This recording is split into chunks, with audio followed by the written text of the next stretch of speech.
शाह जी ने कही है कि अगर आप ये माने मोटे तौर पे कि कांग्रेस लगातार ये कहता रहा है कि विपक्ष जो है संसद नहीं चलने देता और संसद में बहस से भागता है और बहस के बाहर टेलीविजन पे बहुत बयान देता है, आज की कार्रवाई में एक चीज साफ है कि कांग्रेस पार्टी का जो फ्लोर मैनेजमेंट है वो पूरी तरह से विफल रहा है।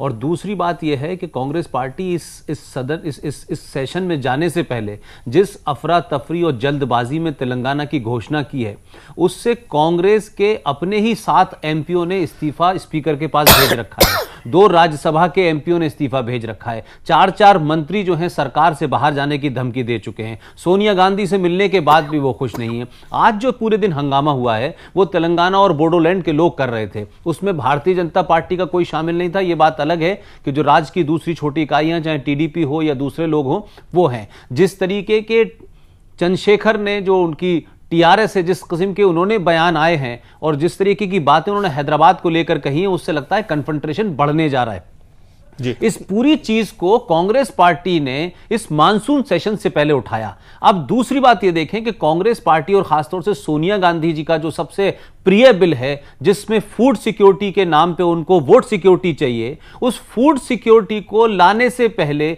जितनी बातें उनको करनी चाहिए थी वो नहीं की। और तमाम चीजों पे ऑल पार्टी मीटिंग हुई, दागी रहेंगे नहीं रहेंगे, आरटीआई में आना चाहिए नहीं आना चाहिए, आप ऑर्डिनेंस के थ्रू ये लेके आ तो गए, लेकिन इस वक्त सरकार अल्पमत में है। जो सरकार के 2 पैरोकार बाहर से थे उन्होंने भी रिजर्वेशन लगा लिया और यह महज इत्तेफाक है कि इस सेशन से पहले दुर्गा शक्ति नागपाल एक छोटी सी एसडीएम के चलते 2 बड़ी पार्टियों के बीच में तनातनी हो गई है और दोनों की तलवारें बाहर आ गई हैं। एक कहती है कि आप फूड सिक्योरिटी बिल ला करके अपने वोट बैंक का इंतजाम करना चाहते हैं, तो दूसरा कहता है कि हम दुर्गा शक्ति को वापस न ला करके और उसको हटा करके अपने वोट बैंक की हम सुरक्षा करना चाहते हैं। तो वो उनके लिए फूड है, ये इनके लिए फूड है। मामला यह है कि यह स्थिति कांग्रेस ने बनाई है और कांग्रेस की ज्यादा जिम्मेदारी है कि अब मात्र 20 दिन का यह सत्र है जिसमें से आज का दिन निकल गया, 44 बिल आने हैं। कांग्रेस को तय करना है कि उसके सहयोगी और जो उसकी पार्टी के लोग हैं वो छोटे छोटे मुद्दों पर अगर डिस्ट्रप्शन करेंगे तो देश में मैसेज क्या जाएगा। दूसरी बात, आज अगर आपने लोकसभा की कार्रवाई देखी हो,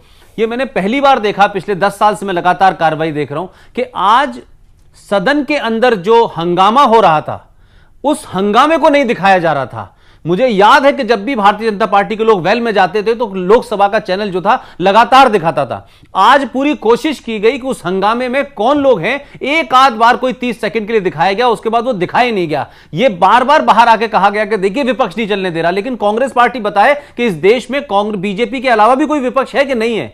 और इस तरीके से आप एक पक्ष को सिर्फ बदनाम करना चाहते हैं बाहर जाकर के, इसकी भी पोल खुली है जी।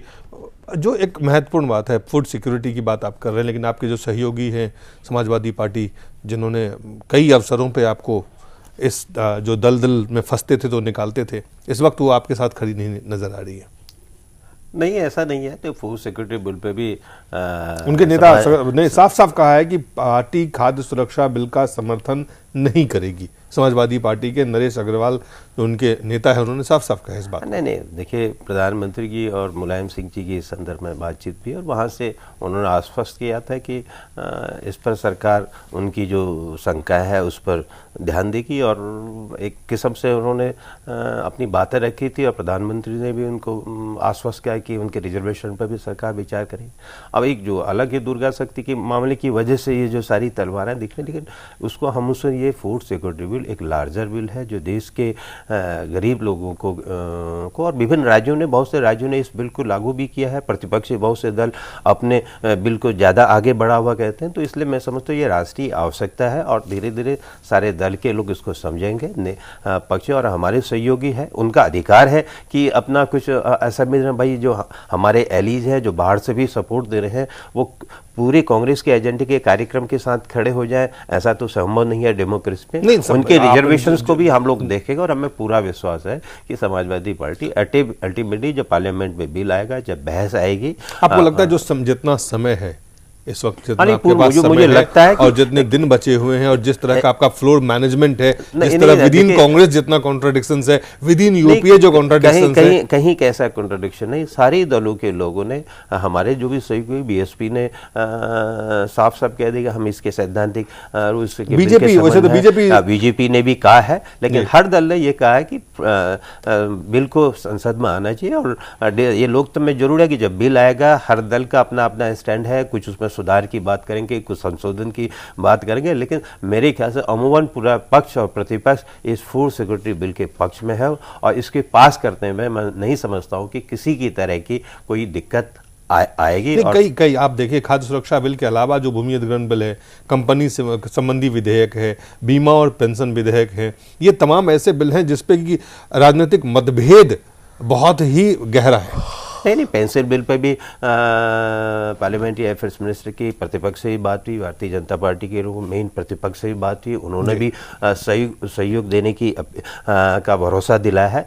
हर किसी के इस देश में जब से इकोनॉमिक रिफॉर्म हुए हैं, रिफॉर्म में एक आम सहमति है कि हमको इस देश की इकोनॉमी को और खोलना चाहिए, लिबरलाइज करना चाहिए, आर्थिक प्रगति को बढ़ाना है, ग्रोथ को बढ़ाना है, तो हमको अपने इकोनॉमी में कुछ उदार होना पड़ेगा। लेकिन उसकी अलग अलग पैमाना है कि कितना होना चाहिए, वो समझता मैं समझता हूँ एक राय आम बनेगी, जो भी डिफरेंसेस है वो दूर हो जाएंगे। और ये छोटा सेशन है, इस छोटे सेशन में हम इन जो महत्वपूर्ण बिल है, फूड सुरक्षा बिल है, भूमि अधिग्रहण और पुनर्वास बिल है, जो पेंशन के संबंध में बिल है, उनको हम पास करवाएंगे। बीमा और पेंशन वाला बिल, चलिए फूड सिक्योरिटी पे बीजेपी की तरफ से ऐलान है कि आप इनको समर्थन देंगे, कुछ शर्तों के साथ आप देखेंगे, बहस करेंगे। लेकिन ये जो बिल है कंपनी संबंधी, बीमा, पेंशन, ये तमाम जो भूमि अधिग्रहण जो बिल है, ये बड़े महत्वपूर्ण बिल है। इस पे बीजेपी का रुख क्या है, किस तरह से आप आगे बढ़ रहे हैं इस पे? नहीं, पिछली बार भी जब भूमि अधिग्रहण बिल के बारे में चर्चा हुई थी तो उसमें कुछ संशोधनों के साथ हम लोग तैयार थे जी। और अब क्या उन संशोधनों को मान लिया गया है इस वक्त? अब आपको अब ये अगर अब आएगा उसमें पेश, उसमें आएगा अगर उन्होंने सहमत के आधार पर, तो निश्चित रूप से उसमें सपोर्ट होगा, क्योंकि कोई कानून तो देश के लिए बन रहा है।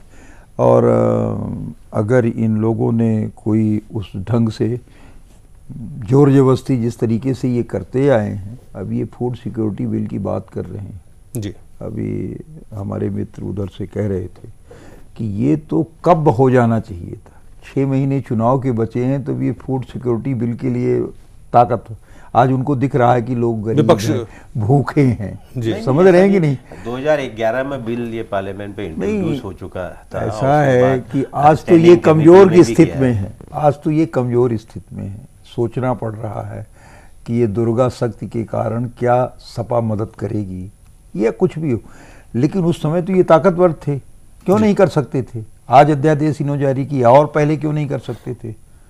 तो इनका फूड सिक्योरिटी जो है वो बोर्ड सिक्योरिटी है, तो उसमें है, लेकिन कुल मिला के इस देश के उस गरीब भूखे के पेट के लिए अगर व्यवस्था है तो हम लोग तो है, देखा जाएगा। लेकिन एक और हम जो बात लोकसभा में आप आज शरद जी ने उठाया, फिर मुलायम सिंह ने उनको समर्थन दिया, फिर दारा सिंह ने समर्थन दिया, फिर पीएल पूनिया ने समर्थन, तमाम पार्टियों के, तो क्या उस पर भी आपको लगता है कि जो बीजेपी के तरफ से इस पर कोई बयान नहीं अधिकृत रूप से आए?